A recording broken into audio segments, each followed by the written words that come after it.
धड़कन तुम भी रुक जाओ,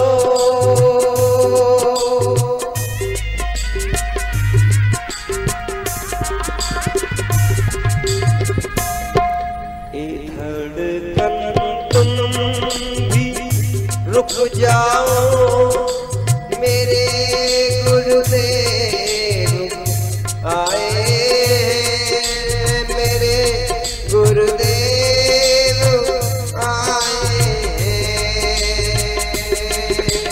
जाने का रास्ता एक गुरु का होता है, चाहे वो माता हो। सर्वप्रथम माता ही हमारी गुरु होती है, लेकिन गुरु को भी जन्म माता ने दिया है, लेकिन माता ने भी गुरु बनाया किसको? अपने पुत्र को। हमने कथा में सुना कपिल मुनि की कहानी, हमने कथा के माध्यम से सुनी और अन्य बहुत सारी सुंदर सुंदर कथाएं। हम सभी लोग आज तो टेक्नोलॉजी का युग है, मोबाइल पर हम कथाएं सुनते रहते हैं बड़े ही विस्तार से और बड़े ही मार्मिक रूप से। हम मन से अगर हम काम करें तो अवश्य उसमें हमें सफलता मिलती है। जैसे वाल्मीकि के विषय में, वाल्मीकि महर्षि के विषय में हमने सुना है, कथाएं पढ़ी है कि पूर्व जन्म में वो एक दस्यु थे और लोगों को मारना, काटना, उनको लूटने का कार्य था। भगवान ने सोचा कि ये तो किसी प्रकार से इसका उद्धार किया जाए। अजामिल जो आषाढ़ मास का अंतिम दिन है, जिसको कहते हैं पूर्णमासी, और इसी पूर्णिमा को वेदव्यास जी महाराज का प्रकट किया जाता है। वेदव्यास जी महाराज के बारे में सब जानते हैं कि वेदव्यास जी ऋषि पराशर जी के पुत्र थे। और देखो प्रकट हुए तो उनके प्रकट होने का भी एक अद्भुत जो है कथा आती है, बहुत प्यारी कथा है। उनकी माता थी मत्स्यगंधा। सोचा जिनको जानकारी नहीं है, क्योंकि आज ये अवसर है तो थोड़ा जानकारी देना भी बहुत जरूरी है। मत्स्यगंधा जो माता मछली के पेट से उत्पन्न हुई थी, और एक मछुआरे के घर जब उसने मछली का शिकार किया तो मछली का जब पेट चीरा तो उसमें से वो सुंदर सी कन्या उत्पन्न हुई, जिनके शरीर से मछली की गंध आती थी। तो शरीर से मछली की गंध आती थी तो मछुआरे ने उनका नाम मत्स्यगंधा रख दिया। बहुत सुंदर करते थे और नाव वगैरह नाविक भी थे, तो मत्स्यगंधा भी नाव चलाया करती थी, और जो भी आने जाने वाले होते थे उन्हें नदी के इस पार से आगमन हुआ। और इसी पराशर ने जब मत्स्यगंधा को देखा तो वो मोहित हो गए, इतनी सुंदर थी मत्स्यगंधा। मत्स्यगंधा भी ऋषि पराशर पर मोहित हो गई, और इसी पराशर ने एक प्रस्ताव मत्स्यगंधा के समीप रखा कि मैं तुम्हारा संग करना चाहता हूँ।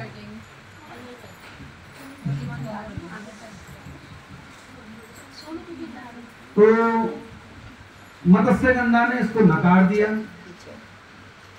क्योंकि वो कहती है कि मैं कुंवारी कन्या हूं और मैं संग नहीं कर सकती। तो ऋषि पराशर ने कहा कि मेरा संग करने से तुम्हें फायदा ही होगा, जो संग हम करेंगे उस संग को कोई देख ना सके, संसार का कोई भी व्यक्ति ना देख सके। और तीसरा, इस पुत्र का पालन आप करेंगे, मैं इसे पुत्र का नाम नहीं दूंगी। तो ऋषि पराशर तीनों शर्त के लिए तैयार हो गए। जो तीन उन्होंने अपनी समस्याएं रखी, तो तीनों को दूर करने के लिए पराशर ऋषि तैयार हुए, क्योंकि उस समय पराशर ऋषि का तेज बहुत था, बहुत दूर दूर तक ख्याति फैली थी। हर किसी व्यक्ति को पराशर जी का दर्शन संभव नहीं था। और ये देखो संयोग की बात थी कि मत्स्यगंधा को ऋषि पराशर जी का दर्शन भी हुआ और संग भी हुआ, और उसी संग से वेदव्यास जी महाराज का प्रकट हुआ। और एक और बड़ी बात वेदव्यास जी के बारे में पता है आपको? कोई भी बच्चा 9 मास में होता है, लेकिन वेदव्यास जी महाराज 9 मिनट के अंदर प्रकट हो गए थे। केवल 9 मिनट के अंदर उसी नाव में प्रकट हुए थे। संग करने के 9 मिनट के पश्चात ही वेद व्यास जी प्रकट हुए थे। 9 मास तक उन्हें इंतजार नहीं करना पड़ा और उस पुत्र को पराशर जी महाराज ले गए। वही वेद व्यास जी महाराज है, जिनका आज ही के दिन, यानी जो कल का दिवस है लेकिन हम उसको आज मना रहे हैं, तो इसी दिन वेद व्यास जी महाराज प्रकटे हुए थे। और गुरुओं के गुरु हैं क्योंकि उन्होंने सारे पुराण उन्होंने ही लिखे हैं, जिसमें 17 पुराण तो सब जानते हैं, 18वें पुराण के रूप में भागवत जी को लिखा उन्होंने है, महाभारत को भी लिखा है। महाभारत पुराणों में नहीं आता, महाभारत पुराणों में नहीं आता। अगर कहा जाए तो 5वां वेद कह सकते हैं, पंचम वेद है महाभारत, लेकिन पुराण नहीं है। पुराणों में तो 17 पुराण है और 18वां पुराण हमारा श्रीमद् भागवत है। और भागवत क्या है? भागवत कल्प वृक्ष है, जिसको सभी जानते हैं। तो आज हम जो यहाँ पर एकत्रित हुए हैं गुरु दर्शन के लिए, गुरु सेवा के लिए है, और एक अच्छा सा रास्ता हमें मिले उसके लिए हम यहाँ पर आज इकट्ठा हुए हैं। और बड़े बड़भागी वो लोग होते हैं जिनको गुरु का दर्शन हो जाता है, और हमें हमारे गुरु का दर्शन कल होगा। कल हम भी आश्रम पर पहुँचेंगे, अट्टे वाले बाबा के आश्रम पर, और वहाँ करीब 12 बजे तक हमारा बाबा जी ने कहा 12 बजे तक तुम्हें रहना है। उसके बाद कुछ भक्त उस क्षेत्र के जो हमारे हैं वो हमारे यहाँ आएंगे, तो फिर उनसे भी मिलना है। तो हमने सोचा एक दिन पहले दिल्ली वालों से मिल लिया जाए, हैं? दिल्ली वालों का भी दर्शन हो जाएगा। देखो अब जो हमारा और आपका रिश्ता है, सारे रिश्ते टूट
Hare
हमारो मन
Thank you. Thank